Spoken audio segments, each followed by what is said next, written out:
Masjid Katedral Moskwa terletak di pusat kota Moskwa, yaitu di Jalan Prospek Mira dan bersebelahan dengan Olympic Indoor Stadium.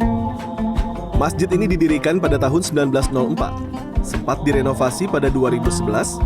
Masjid ini diresmikan pada tahun 2015 oleh Presiden Rusia Vladimir Putin, Presiden Turki Recep Tayyip Erdogan, dan Presiden Palestina.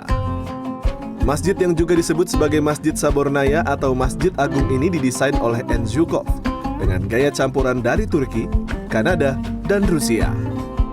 Di masjid ini terdapat museum Islam yang menceritakan sejarah perkembangan Islam di Rusia dan proses pembangunan masjid. Di dalam museum ada beberapa barang dengan nilai sejarah Islam tinggi seperti penutup Ka'bah, replika rumah Nabi, dan rambut Nabi.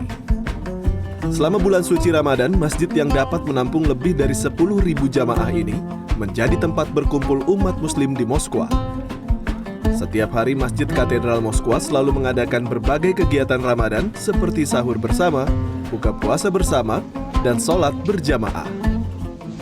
Setelah berpuasa selama kurang lebih 15 jam, masjid ini menjadi tempat berkumpulnya semua umat muslim di kota Moskow.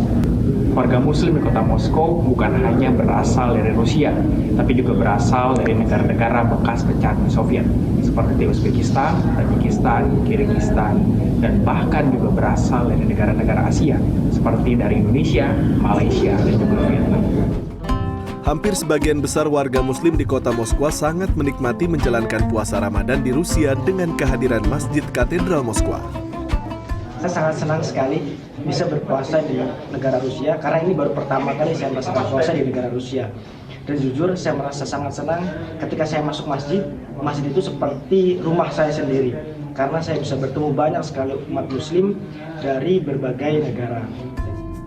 Setiap hari selama 24 jam, di masjid ini selalu ada qori yang membacakan Al-Quran dan terdengar di seluruh penjuru masjid. Jumlah warga muslim di Rusia merupakan yang terbesar di Eropa.